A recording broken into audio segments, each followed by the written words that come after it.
ಆ ಸ್ಕಲ್ಲಿನ ಬಗ್ಗೆ ತನಿಖೆ ನಡೀತಿದೆ, FSL ಕಳಿಸಿದಿರಿ ಅಂತ ಹೇಳಿದ್ರಿ. ಆ ಸ್ಕಲ್ ತೆಗಿಲಿಕ್ಕೆ ಅನುಮತಿ ಕೊಟ್ಟರು ಯಾರು? ಅದನ್ನ ಹೇಳಿ ಫಸ್ಟ್. ಆ ಸ್ಕಲ್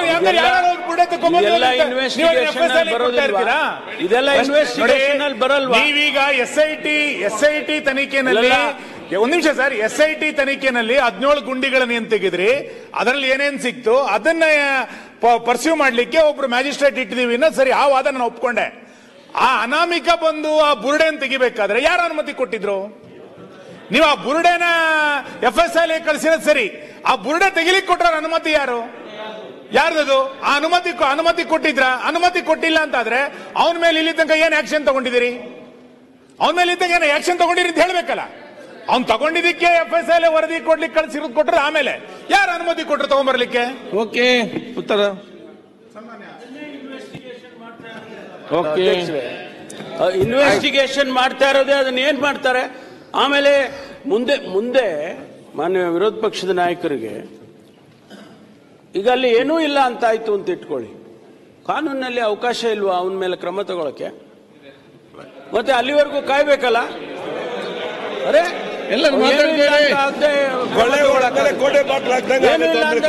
ಕ್ರಮ ತಗೊಳಕ್ಕಾಗುತ್ತಾ? ನೀವು ಸದನದಲ್ಲಿ ಇಲ್ಲಿ ಹೇಳಿದ್ರಿ ಅಂತ ಹೇಳಿ ಹೋಗಿ ಅವ್ರ ಮೇಲೆ ಕ್ರಮ ತಗೊಂಡಕ್ಕಾಗತ್ತಾ? ಏನ್ ಮಾತಾಡ್ತಾರೆ? ಗೃಹ ಸಚಿವರು ಒಳ್ಳೆ ಪಾಯಿಂಟ್ ಹೇಳವ್ರೆ, ನಾನು ಮರ್ತೋಗ್ಬಿಟ್ಟಿದ್ದೆ, ಅದು ಬರ್ಕೊಂಡಿರ್ಲಿಲ್ಲ.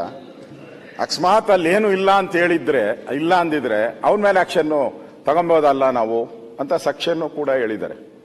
ನನಗೆ ಈಗ ಬಂದ ಸುದ್ದಿ.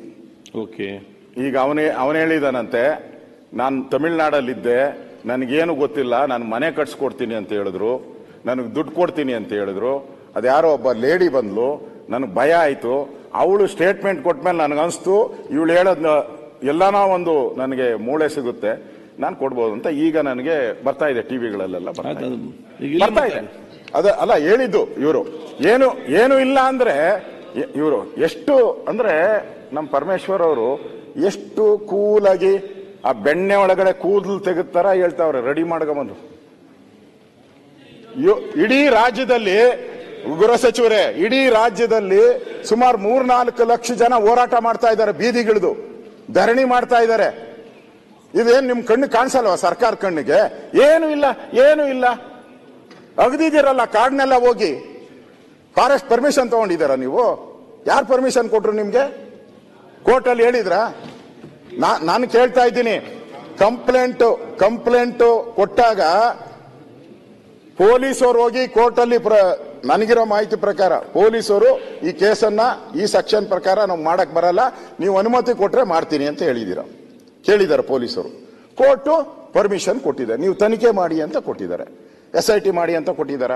ನನ್ನ ಪ್ರಶ್ನೆ, SIT ಮಾಡಿಕೊಟ್ಟಿದ್ದಾರ? ಹಾಗಾದ್ರೆ ಇಡೀ ರಾಜ್ಯದಲ್ಲಿ ನಾನು ಗೃಹ ಸಚಿವನಾಗಿದ್ದೆ, ಇಡೀ ರಾಜ್ಯದಲ್ಲಿ 1,000 ದಿನ 1,000 ಕಂಪ್ಲೇಂಟ್ ಬರ್ತದೆ. ನೀವ್ ಯಾಕೆ ಎಲ್ಲಿ ಮಾತಾಡ್ತೀರಿ? ಸರ್ಕಾರ ಉತ್ತರ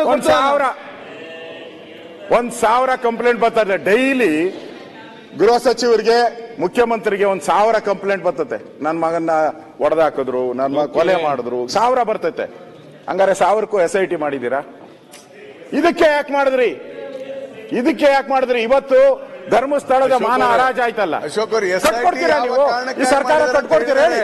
ಧರ್ಮಸ್ಥಳದ ಮಾನ ಹರಾಜ್ ಆಗಿದೆ, ಇವತ್ತು ಕಟ್ಕೊಡ್ತೀರಾ ನೀವು ಸರ್ಕಾರ? ಇದರಿಂದ ಯಾರಿದ್ದಾರೆ ನಮಗೆ? ಇವನೆಲ್ಲ ಯಾರೋ ಇವನ್ ಬಿಟ್ಬಿಡಿ, ಇವನೆಲ್ಲ ಮುಖ್ಯ. ಇದರಿಂದ ಇರುವಂತ ಕುತಂತ್ರ ಯಾವುದು? ಇದರಿಂದ ಇರೋ ಕುತಂತ್ರ ಯಾವುದು? ಇದರಿಂದ ಇರೋ ಗ್ಯಾಂಗ್ ಯಾವುದು? ಅದು ಬೇಕು ನಮಗೆ. ಷಡ್ಯಂತ್ರ. ಈಗ DK ಶಿವಕುಮಾರ್ ಅವರು ಹೇಳಿದ್ದಾರೆ, ನಾನು ಅವ್ರಿಗೆ ಬೆಂಬಲ ಕೊಡ್ತೀನಿ. DK ಶಿವಕುಮಾರ್ ಅವರಿಗೆ ಹೇಳಿದ್ದಾರೆ, ಬೆಂಬಲ ಕೊಡ್ತೀನಿ ನಾನು. ಷಡ್ಯಂತ್ರ ಇದೆ ಅಂತ ಅವರು ಷಡ್ಯಂತ್ರ ಯಾರು ಹೇಳ್ಬೇಕು?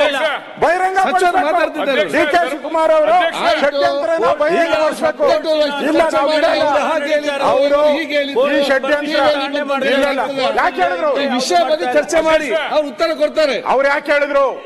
DK ಶಿವಕುಮಾರ್ ಅವರು ಷಡ್ಯಂತ್ರ ಅಂತ ಹೇಳಿದ್ರಲ್ಲ, ಬಹಿರಂಗಪಡಿಸಿ. ಓಕೆ, ಸದನದಲ್ಲಿ ಇದ್ದಾರೆ, ಬಹಿರಂಗಪಡಿಸಿ ಹೇಳಿ ಯಾರು ಷಡ್ಯಂತ್ರ ಮಾಡಿದ್ದಾರೆ. ನಾನು 100 ಶಿವಕುಮಾರ್ ಧರ್ಮಸ್ಥಳದ ಪರವಾಗಿದ್ದಾರೆ ಅಂತ, ಆ 101ನೇ ಶಿವಕುಮಾರ್ ಇವಾಗ ಹೇಳಿ ಯಾರ ಷಡ್ಯಂತ್ರ ಇದ್ದಾರೆ ಅಂತ ಧೈರ್ಯವಾಗಿ ಹೇಳಿ.